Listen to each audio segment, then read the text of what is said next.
What's up, everybody, man? It's your boy, Mr. Dugai, coming at y'all with another video, man. And today I'm going to preview and predict the AFC wildcard matchup between the Los Angeles Chargers and the Baltimore Ravens. Ironically, these two teams just met like a couple of weeks ago on a Saturday night. And the Baltimore Ravens, credit to them, they went in there and they slapped the Chargers around, yo. The first play of the game, Phillip tried to go deep to Mike Williams, but Brandon Carr went up there, climbed that ladder, and took that ball away. And the Ravens ran the ball pretty efficiently against the Chargers. I remember Lamar Jackson had hit like was it a 70-something, 80-something yard touchdown pass to their tight end on just an absolute gorgeous throw where he threw it perfectly. And their defense really got after the Chargers. Really got after the Chargers, yo. With all that, the Chargers had a chance at the end to go down and win this game, but they punched the ball away from Antonio Gates. They picked it up and ran it the other way, and I want to say the final score ended up being 22-10. Ravens took that game, went on the following week, beat the Cleveland Browns, won the AFC North, and here they are in the playoffs hosting a home playoff game. As far as the Chargers, it's crazy because they got the second best record in the whole AFC. Well, basically they tied for the best record throughout the whole AFC with the Kansas City Chiefs. But unfortunately for them, the Chiefs are in their division. So on the road you go. On the road you go to Baltimore, but they are going up against a team that beat them. So it makes for a very, very, very intriguing matchup. When you look at the Baltimore Ravens, they made the switch. Joe Flacco got hurt, had a little injury. They inserted rookie Lamar Jackson, former Heisman Trophy winner. He runs away. They changed their whole offensive scheme to more of like a high school wing T type of offense, it seems like. And they flourished ever since they've done that. They've run the ball consistently and very well. Lamar Jackson has blazing speed. Like, we haven't seen a player come into the NFL with the type of speed and the explosiveness that he has since Michael Vick. And he's running the football well. When he's asked to throw it, he's made nice throws. He's made nice pinpoint throws, and shout out to him. I remember for draft day, they traded with us to go up and get him at the end of the first round. And I remember he was pissed off that he went so late in the draft. And I'm not going to say he's better than all the other rookie quarterbacks, but he's the only one standing here in the playoffs. So shout out to Lamar Jackson, and shout out to him for getting it done. Running game, man. They got Edwards, they got Kenneth Dixon. They got a bunch of guys that they just throw at you and run the football. They got 3 tight ends that they could hit you with is it Hayden Hurst, is Mark Andrews, and I think it's Max Williams. They got 3 tight ends they could throw on you. You still got to be wary of John Brown as a deep threat. Even though they don't really throw to him much, he's still a deep threat that could go over your head. They have a possession receiver in Willie Snead who could, on 3rd and 5, could find the holes in the defense and get the first downs. They have Michael Crabtree, who was a big physical red zone target that they could throw to when they need a touchdown. And defensively, they still got the big homie T Sizzle coming around the corner, putting pressure on the quarterback. They still got CJ Mosley, who is their all-everything linebacker in the middle. They got Eric Weddle, the veteran back there at safety, doing his thing. They got veterans like Brandon Carr in the secondary. This team, they did good. Their defense, I think, is the number 1 or number 2 ranked defense. I think it's out of them in Chicago for the number 1 defense in the NFL. They come after you, yo. They come after you, and they make it tough. They run the football. They really 1970s, 60s type of football. Play great defense and run the football. That's what the Baltimore Ravens do. And by them doing that, since they inserted Lamar Jackson, it got them in the position they are now as AFC North champs and hosting a wild card playoff game. And then when you look on the other side, you look at the Los Angeles Chargers. I honestly believe this team on paper is the most talented team in the AFC. When you look at the quarterback position with Phillip Rivers, you know, he's had a great career. The one thing that's been kind of underlying in his career is the fact that he's never made it to a Super Bowl. But and only, I think, just one AFC championship game, which he played on the torn ACL against the Patriots, which shows to show you his competitiveness and craziness at the same time. They got Melvin Gordan, who was a solid running back. He didn't have a good rookie year, but the last couple of years since, he's shown why he's a first-round draft pick and why people was high on him coming out of Wisconsin.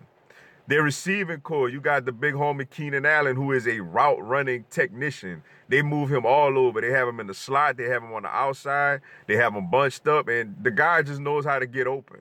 He just knows how to get open. He's a magician at getting open. They have Mike Williams, the second-year receiver, who last year, his rookie year, didn't do too much because he was battling a lot of nagging injuries here and there.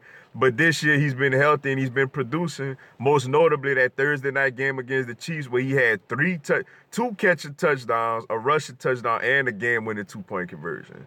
Shout out to him for having a bounce-back season. You still got to be respectful of receivers like Travis Benjamin with his speed getting down the field. Terelle Williams with his tall, rangy speed, long stride speed getting down the field.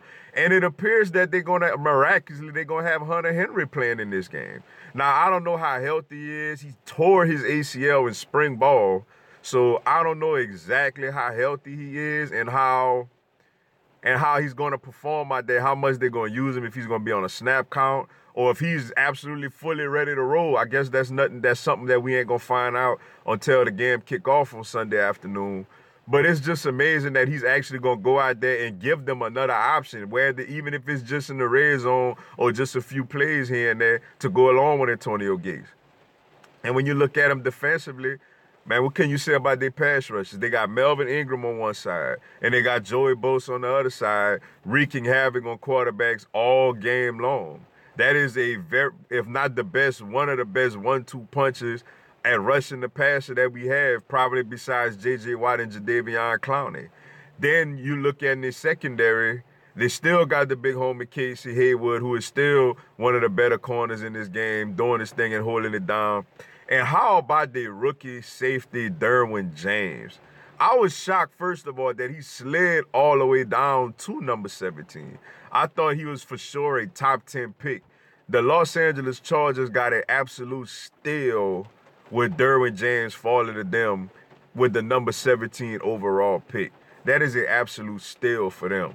Shout out to them for getting him, and shout out to him for playing as great as he played. You know, he's in the running, obviously, for Defensive Rookie of the Year. Now, when you think of this matchup, when the Ravens have the ball going up against the Chargers defense, I mean, obviously, for the Ravens, run the football. Just run the football, control the clock. Don't risk it too much. Be a little conservative. When you get inside the 35-yard line, you basically know you got 3 points in your back pocket with Justin Tucker. And that's how they've been playing it. Take your shots here and there, but be conservative, run the football, bleed the clock, give that defense a rest so whenever they go out there, they head hunting like they've been doing all season. And as for the Chargers, you got to find a way to stop the run. You got to find a way to stop the run and to make Lamar Jackson sit in the pocket and go through progressions and throw the ball instead of him handing it to these running backs and for him shooting out himself, using his explosive and athletic ability to getting yards with his legs. For the Chargers, you got to make them throw the football. And when you look at the other side of the ball, whenever the Chargers on offense and the Ravens on defense, for the Chargers, they got to run the football with Melvin Gordan. They didn't run it real good the last meeting. I understand it was his first game back coming off of a knee sprain or something like that he had. So he wasn't fully 100%. They got to be balanced. They got to run the football and they got to take their shots when they got to take their shots. Like, that's how they got to play. And as far as the Ravens, it's basically do what you did last time. Get after, put pressure on Phillip Rivers and lock up those receivers and bottle up the run game. Basically, they got to have the same defensive game plan that they had the last time that worked absolutely beautiful for them in L.A. when they played. As far as my prediction, I think this Chargers team, I like what Lamar Jackson did this season. I think it's a great story. I think it's something that the Ravens fans should be very proud of. But quite honestly, I cannot see Phillip Rivers going, and this team is too talented to go down in the first round. Like, I just cannot see the Chargers. I know the Ravens beat them last time. I know the Ravens at home, the great defense and all that other stuff. I cannot see this talented Chargers team losing in the first round of the playoffs. So I got the Chargers beating the Ravens in this one. I'm going to go 24-17. I got the Chargers with a 24-17 game win. I think they're going to run the ball a little better with Melvin Gordan. I think Hunter Henry going to make 1 or 2 catches. That's going to be a big difference in this game. They didn't have that in the last matchup. And I think defensively, I think they're going to do a better job as far as stopping the run. I think the Ravens going to pop some plays here and there. But I think they're gonna do a better job. They did a decent job last time. You know, the Ravens ran the ball good and controlled the clock, but their offense only scored 16 points. You know, they got their last touchdown on that scoop and score at the end of the game. I think the Chargers gonna play kind of a similar defensive game, but a little better.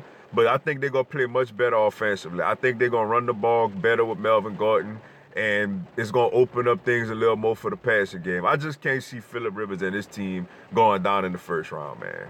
But with that being said, that's all I got for y'all today. Appreciate y'all checking out the video. Go and give me a subscribe. I'm going to have NFL content throughout the season. Y'all have a blessed one. Fly, Eagles, fly.